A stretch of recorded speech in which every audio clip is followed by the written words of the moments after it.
Hey, how's it going, everybody? Welcome back to another video. Today we're going to be taking a look at the disturbing methods of torture iceberg. Now, I know a lot of you are saying, what just happened? I thought you were doing the unsolved crimes and mysteries iceberg. And to that I would say, I was going to until you guys pointed out that somebody else had already done it. Now, the last thing I want to do with this channel is steal other people's content, and you guys pointed out that a YouTuber called Wendigoon actually already posted that iceberg. So I'm going to cut it off there. I will not continue with that series. I apologize if I offended anybody for posting that video. It wasn't my intention. I know you guys probably don't care if I were to post my own series of that. I just wanted to cover it because I thought it was very fascinating, very interesting, just like this topic that we're covering today. So please, viewer discretion is advised. If you have a weak stomach, I would sit this one out if I were you. Some of these methods are very, very disturbing. White room torture is a type of psychological torture technique aimed at complete sensory deprivation and isolation. A subject is held in a cell that deprives them of all senses and identity. Visually, the subject is deprived of all color. Their cell is completely white. The walls, the floor, and ceiling, as well as their clothes and their food. Neon tubes are positioned above the occupant in such a way that no shadows appear. There is a lot, and I mean a lot, of entries on this iceberg, but they don't really need that much explaining, so these are going to be very short. Like, that was just one. That was the first one. That's done. That's all I have to say about that one. Some of the entries in these first two tiers are actually quite self-explanatory, like bone breaking and beating and cutting. I think you guys can figure those ones out for yourselves, so I'm just going to leave those ones off. Solitary confinement is a form of imprisonment distinguished by living in a single cell with little or no meaningful contact with other inmates. Strict measures to control contraband and the use of additional security measures are set in place. Injection of psychotropic drugs is the use of psychotropics or other drugs to punish or extract information from a person. The aim is to force compliance by causing distress, which could be in the form of pain, anxiety, psychological disturbance, immobilization, and disorientation. Tickle torture, this is a real thing, is the use of tickling to abuse, dominate, harass, humiliate, or interrogate an individual. While laughter is popularly thought to be a pleasant response, in tickle torture, the one being tickled may laugh whether or not they find the experience pleasant. In a tickling situation, laughter can indicate a panic reflex rather than a pleasure response. Hooding is the placing of a hood over the entire head of an individual. Hooding is potentially dangerous, especially when the individual's hands are also bound. It is considered to be an act of torture when its primary purpose is sensory deprivation during interrogation. It causes disorientation, isolation, and dread. Blinding is a type of physical punishment which results in complete or nearly complete loss of vision. Its purpose is to put the individual into a state of distress or vulnerability. Hamstringing is a method of crippling a person or animal so that they cannot walk properly by severing the hamstring tendons in the thigh of the individual. It is used as a method of torture or to incapacitate the victim. Riding the rail was a punishment most prevalent in the United States in the 18th and 19th centuries, in which an offender was made to straddle a fence rail and held to it by two or more individuals. The offender was then dragged around the town on the rail and then dumped at the city limits. Chinese water torture, or a quote, dripping machine, is a mentally painful process in which cold water is slowly dripped onto the scalp, forehead, or face of a subject for a prolonged period of time. The process causes fear and mental deterioration in the subject. The pattern of the drops is often irregular, and the cold sensation jarring, which causes anxiety as a person tries to anticipate the next drip.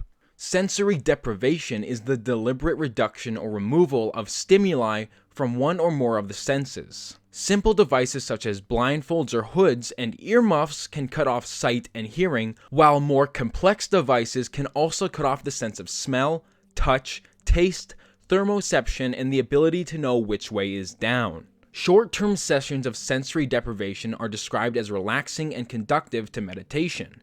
However, extended or forced sensory deprivation can result in extreme anxiety, hallucinations, bizarre thoughts, temporary senselessness, and depression. Waterboarding is a form of torture in which water is poured over a cloth covering the face and breathing passages of an immobilized captive, causing the person to experience the sensation of drowning. Normally, water is poured intermittently to prevent death. However, if the water is poured uninterruptedly, it will lead to death by asphyxiation. Branding is the process by which a mark, usually a symbol or ornamental pattern, is burned into the skin of a living person, with the intention that the resulting scar makes it permanent. This is usually performed using a very hot or very cold branding iron. It therefore uses the physical techniques of livestock branding on a human, as a form of punishment or to identify an enslaved, oppressed, or otherwise controlled person. Okay, so I put forced circumcision and genital mutilation together because one of them applies to one gender and one of them applies to both genders, so I can give an example for both. Forced circumcision is the circumcision of men and children against their will, and genital mutilation is the ritual cutting or removal of some or all of the external female genitalia. Sleep deprivation is the prevention of allowing a subject to fall asleep, which can be used for interrogation as well as mental and physical deterioration. Under one interrogation technique, a subject might be kept awake for several days, and when finally allowed to sleep, suddenly awakened and questioned. This places the mind in a vulnerable position, allowing it to be more easily manipulated. Okay, for this next one, which is shaming, public shaming, I'm going to give what public shaming is, and then I'm going to give two examples of things that were used for public shaming. Shaming is the public humiliation and mockery of an individual who is placed in a vulnerable and restrained position. Pillories are wooden frameworks with holes for the head and hands in which an offender was imprisoned and exposed to public abuse. Stocks are feet-restraining devices that were used as a form of corporal punishment and public humiliation. Scold's bridle was an iron muzzle in an iron framework that enclosed the head of an individual. A bridle bit was slid into the mouth and pressed down on top of the tongue, often with a spike on the tongue.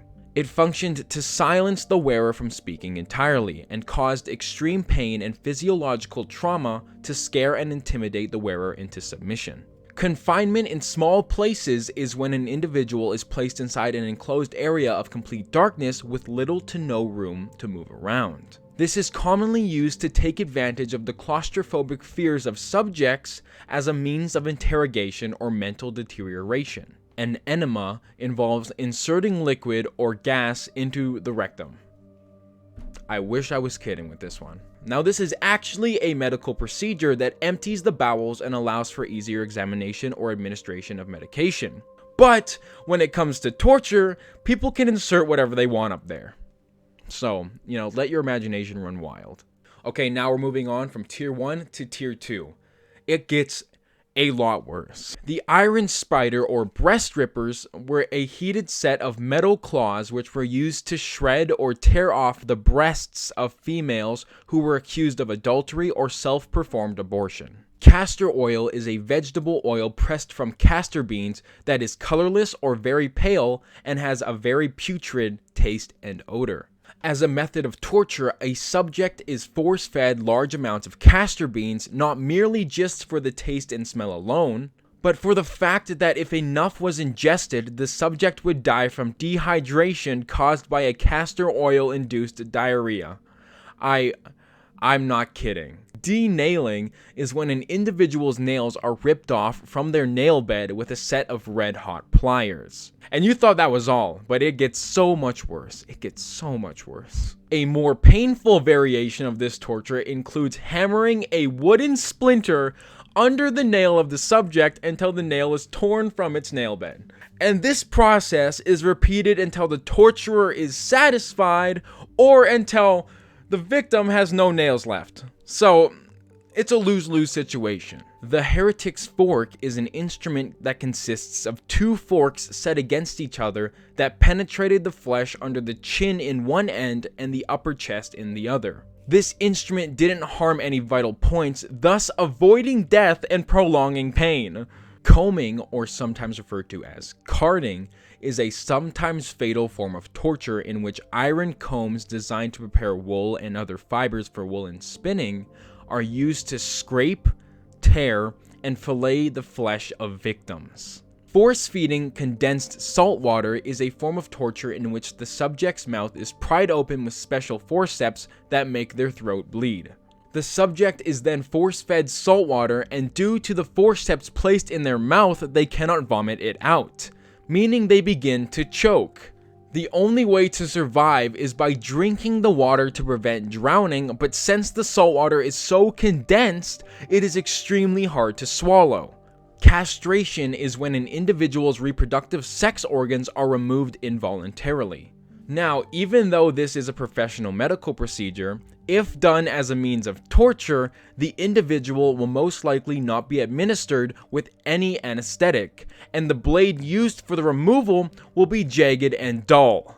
This is usually done as a means to inflict as much pain as humanly possible. Disfigurement is the state of having one's appearance deeply and persistently harmed medically. This torture can be so severe that it can make the subject unrecognizable. So much so that their entire identity can be completely defaced. Now, I'm sorry that I'm not going to finish the Unsolved Crimes and Mysteries Iceberg, but if this thing is already all over YouTube, the last thing I want you to do is rewatch something that you've already seen before. So I'm glad that we're doing a series that not only do I find interesting, but I hope you guys do as well. We just hit 100 subscribers, which is insane because I just made this channel a month ago, and the only reason I made it was because I had free time and I wanted to cover these topics, and I would have read them anyways, but you guys seem to really like the videos, so thank you guys so much for your support. But anyways, guys, that's all the time I have for today. I hope you guys enjoyed, and I hope you guys have a fantastic night, and I'll see you guys in the next video. Bye, guys.